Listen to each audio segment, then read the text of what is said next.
چې کله د دواړو جهانو سردار مبارک د مکې مکرمې نه مدینې منورې ته هجرت کو، نو پاک پیغمبر مبارک د مکې مکرمې د مشرکانو نه یو غار ورته وی غار ثور، هغې کې پټ شو. ابوبکر صدیق رضی الله عنه ورسره و،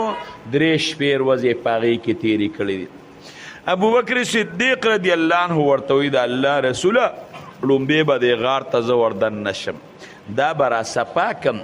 اسې نه چې ته موزي حیوان پکې نه ټک در نه کړي. حضرت ابوبکر صدیق رضی الله عنه وردن نشو، هغه غار یې را جارو کو، را پاکې کړ. بیا په هغې کې چې کمې سوړې وې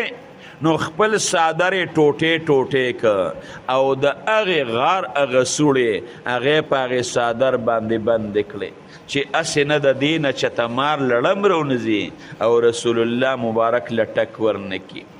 2 سوړې پکې پاتې شوې، په یو سوړه کې یو پونده ورکړه، په بله سوړه کې بله پونده ورکړه. خیر دی که مار او لړم ما له ټک راکړي خو چې رسول الله مبارک له ورنه کړي. د دواړو جهانو سردار مبارک ته وی د الله رسول را دن نشه، ډډه یې والې وه. پاک پیغمبر مبارک را دن نشو او د حضرت ابوبکر صدیق رضی الله عنه سینې ته ډډه واله، پاک پیغمبر مبارک وده شو. قسم دی د هغې سینې نه مبارکه سینه به کوم ځای پیدا کړي چې امام الانبیا ورته ډډه والې ده. په دغې غار کې څه دي؟ ابوبکر صدیق رضی الله عنه لی په پونده باندې ټک ورکړ، دې پونده نه خوځئ، لږ ساعت یې بیا ټک ورکړ. د حضرت ابوبکر صدیق رضی الله عنه وجود ته زهر وردن نشو او د هغه د سترګو نه غیر اختیاري اوښکې را روانه شو. هغه اوښکې د دواړو جهانو د سردار مبارک په مخ مبارک باندې را پرېوتې. د دواړو جهانو سردار مبارک را پاسې وته ابوبکر ولې جاړي، وی د الله رسوله په دې غار کې څه دی او ما یې ټک راکړه، وی خپره دې خوا کا، وی نه د الله رسوله هسې نه که خپره دې خوا کم تاسو له ټک در نه کړي. پاک پیغمبر مبارک وته ابوبکر خپره دې خوا کا، چې خپې را دې خوا کړه، یو غټ مار دی لوی اجدها او دا سر او چجې روخ که داسې تاوی را تاوی. د دواړو جهانو سردار مبارک وی مار سره به بیا خبرې کوو، خپره دې خوا کوه. حضرت ابوبکر صدیق رضی الله عنه وی د دواړو جهانو سردار مبارک خپلې لاړې مبارکې زما د هغې ځای نه چې په کوم ځای مار ټک را کړی و هغې ته تو را تو کړې، هغې پې پورې کړې. وی قسم په الله که د هغې نه پس ما د زهرو هغه درد محسوس کړي. وی د دواړو جهانو سردار مبارک هغې مار ته وی چې زما ملګري له دې ټک ولې ورکړی دی؟ د رسول الله مبارک معجزه وه، مارانو ورسره خبرې کړي دي. هغه مار ورته وی د الله رسوله ډومبې زما خبره واوره، د هغې نه پس چې څه سزا راله راکې نو سزا راله راکړه. د نن نه ورته وی څه تقریبا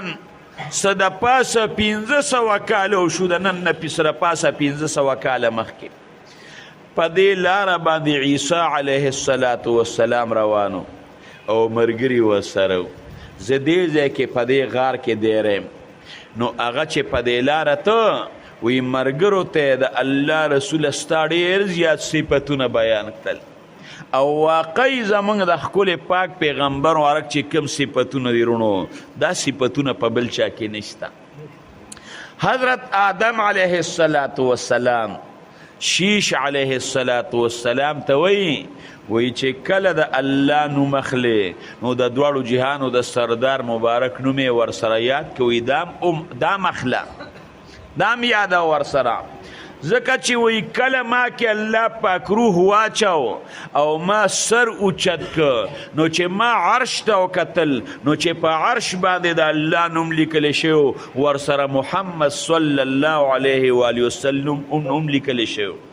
وی هغې وخت کې ما وی چیرې د دې انسان نه زیات الله ته خوښ بل نشته، ځکه الله د ده نوم خپل نوم سره لیکلی دی. او ورته وی بچې قسم دی که په جنت کې مې یو ماڼۍ داسې لیدلي چې په هغې باندې محمد صلی الله علیه و آله وسلم نوم نی.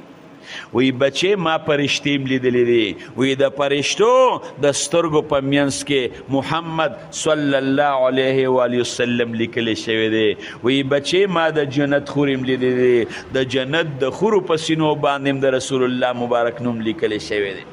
وی ما د جنت تنیم لیدلی دی وی قسم دی چې د جنت په تنو باندې بم د رسول الله مبارک نومو نو چې ته الله یادې نو د الله نوم سره د رسول الله مبارک نوم هم اخله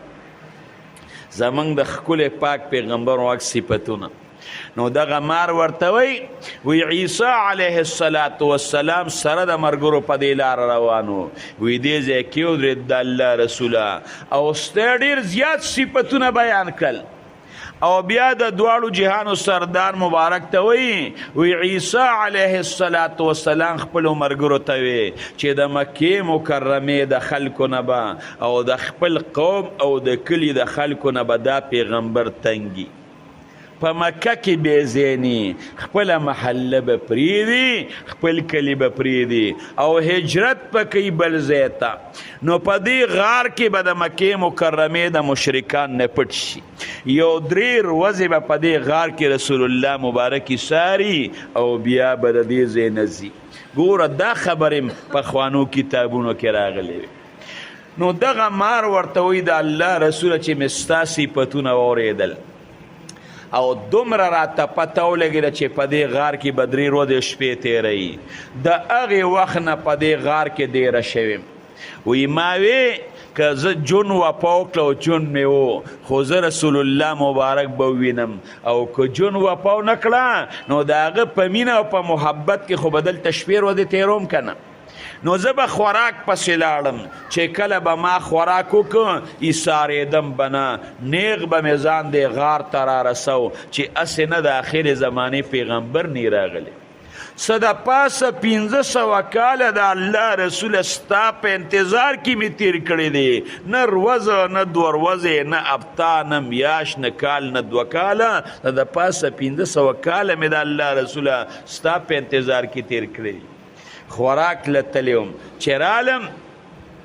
او سوړي ته وردن نشم د بار طرف نه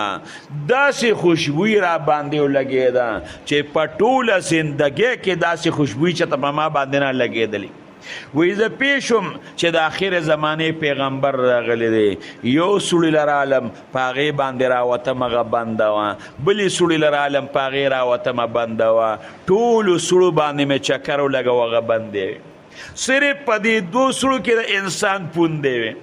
بیا مې ټک نه ورکو بیا مې چکر ولګو یو سوړه مې پیدا نه کړه چې په هغې باندې روتیم ټولې بندې وې د الله رسول خپل محبت او عشق لیونی کړی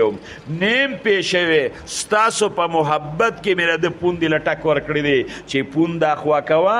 د 500 کالو نه د رسول الله مبارک په انتظار یم چې خپل حبیب ووینم په دې وجه مې ټک ورکړی دی د الله رسوله چې څه فیصله کوي مو ورته غاړې ښودې ده د دواړو جهانو سردار مبارک ورته زما پې نو انسانان خو څه کوي چې حیواناتو د دواړو جهانو سردار مبارک سره کومه مینه ساتلې ده قسم دی که د هغې انتها شته